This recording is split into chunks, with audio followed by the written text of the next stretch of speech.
Boa noite, gente, tudo bem? Eu sou a Maria, eu tenho... Ai, por que tá todo mundo rindo pra mim? Eu sou a Maria, eu tenho 18 anos. E, geralmente, eu costumo falar muito rápido, falar muitas coisas ao mesmo tempo. E também mexer as mãos de um jeito meio estranho, como vocês vão perceber nos próximos 7 minutos. E por uma sucessão de coincidências, de oportunidades, e também por uma grande medida de curiosidade, eu passei o meu último mês de julho em Israel. Bom, eu me tornei completamente apaixonada por Israel, por todas as coisas que eu vivi lá, mas, antes de tudo, eu sou muito apaixonada pelo lugar de onde eu vim. Eu sou de uma cidade no interior do Rio Grande do Sul, chamada Maquiné, e essa cidade tem 7.000 habitantes e é inserida no contexto de Mata Atlântica. Então, eu cresci sem entender muito bem quais eram as fronteiras da minha própria casa e da Floresta Atlântica. Isso me fez crescer uma pessoa que, durante toda a minha vida, sempre sentiu muito vendo a destruição desse grande bioma, porque é como ver a destruição do meu próprio lar.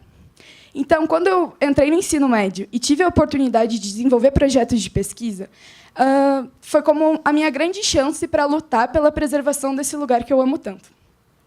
O meu primeiro projeto de pesquisa ele foi sobre utilizar o resíduo de um fruto que é presente na Mata Atlântica. Esse fruto se chama açaí de Jussara, e com o resíduo desse fruto eu produzi um material que pode ser utilizado para purificar a água de agricultores familiares que não têm acesso a saneamento na minha região. E, como meu segundo projeto de pesquisa, eu tentei resolver o problema da contaminação biológica, que hoje é a segunda maior causa de perda de biodiversidade na Terra. E, com esses projetos, eu participei das 3 maiores feiras de ciências do mundo, 2 vezes da Intel ISEF e 1 vez da ISWIP. Mas, durante todo esse tempo que eu participei de feiras, acho que o meu grande sonho como jovem cientista sempre foi ser bolsista do Instituto Weizmann. Isso aconteceu quando eu vi um menino recebendo um prêmio na Mostratec em 2015. Então, desde então, eu espero ansiosamente para ter idade e também para acabar o ensino médio e, dessa forma, poder aplicar para o Weizmann. E as formas de aplicar para o Weizmann, como a Regina falou antes, são pela Febrace e pela Mostratec, pela seleção de feiras de ciências, e a gente também pode enviar redação e depois passar por entrevista, se a gente passa da primeira fase. E, como eu não fui selecionada por nenhuma das feiras, eu escrevi e reescrevi minha redação 13 vezes, e me pareceu sensato. E depois que eu passei... E foi realmente muito surpreendente passar para a entrevista. Fiquei muito emocionada e muito feliz, só que, no momento que a minha entrevista acabou, eu tinha certeza que eu não tinha sido aprovada. Mas, como vocês sabem, a maioria dos cientistas sabe, quando a gente tem certeza, em geral, a gente está errado. Não é muito inteligente ter certeza. Então, quando eu recebi o resultado da minha aprovação, meu e-mail de aprovação do Weizmann, eu acho que eu gritei e chorei tanto que eu estou um pouco rouca até agora. E o meu primeiro pensamento foi: meu Deus, eu não acredito que isso está acontecendo. E a segunda coisa que eu pensei, que veio imediatamente à minha cabeça, é: eu quero ter contato com o maior número de coisas que eu nem imagino que existam. E, na verdade, essa foi a minha rotina todos os dias, no mês inteiro que eu passei no Weizmann.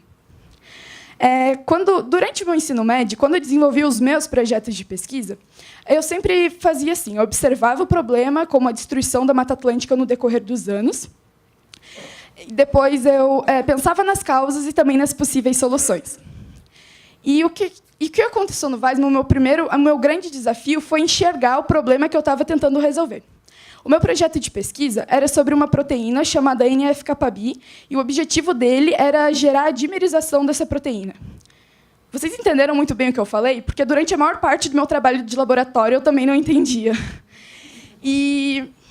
Mas eu sentia muita insegurança em perguntar, muita vergonha, porque eu também não dominava tanto o idioma e as minhas colegas eram falantes nativas. Então, esse foi um grande desafio para mim lá. Só que, como todos os desafios que eu tinha tido até então na minha vida, eu pensei cientificamente. Bom, primeiro eu fui avaliar as causas, a minha insegurança e a minha timidez. Depois, eu fui pensar nas possíveis soluções. Eu pensei: bom, eu vou mandar para os meus amigos lerem sobre o projeto em inglês, para eles me darem um feedback, dizerem o que eles entenderam, só que os meus amigos, mesmo os que falavam inglês muito bem, não entendiam nada. Então, eu percebi que o idioma não era o problema e que eu precisava optar pela solução mais dura, que era perguntar, sem vergonha, sem medo, sem timidez. E foi isso que eu fiz, durante todo o tempo restante que eu tive no Weizmann. Eu perguntava todo o tempo, eu anotava todas as perguntas durante o almoço ou antes da hora de dormir. E o que acontecia é que eu pedi para minha orientadora repetir todas as informações.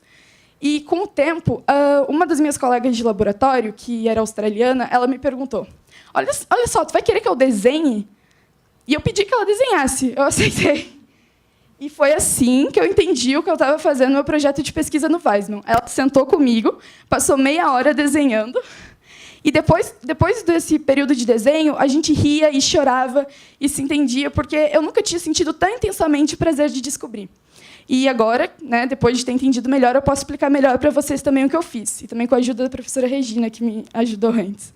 Bom, a NF-κB, que é a família de proteínas que eu falei para vocês, ela é muito importante na resposta inflamatória das células. Quando tem uma inflamação, a NF-κB que avisa o núcleo, digamos assim, que isso está acontecendo. E é um processo que ele acontece e ele tem um tempo para terminar. Só que, quando ele não termina, em alguns casos, então acontecem inflamações crônicas. Então, meu projeto era para estudar a desativação dessa proteína da NF-κB.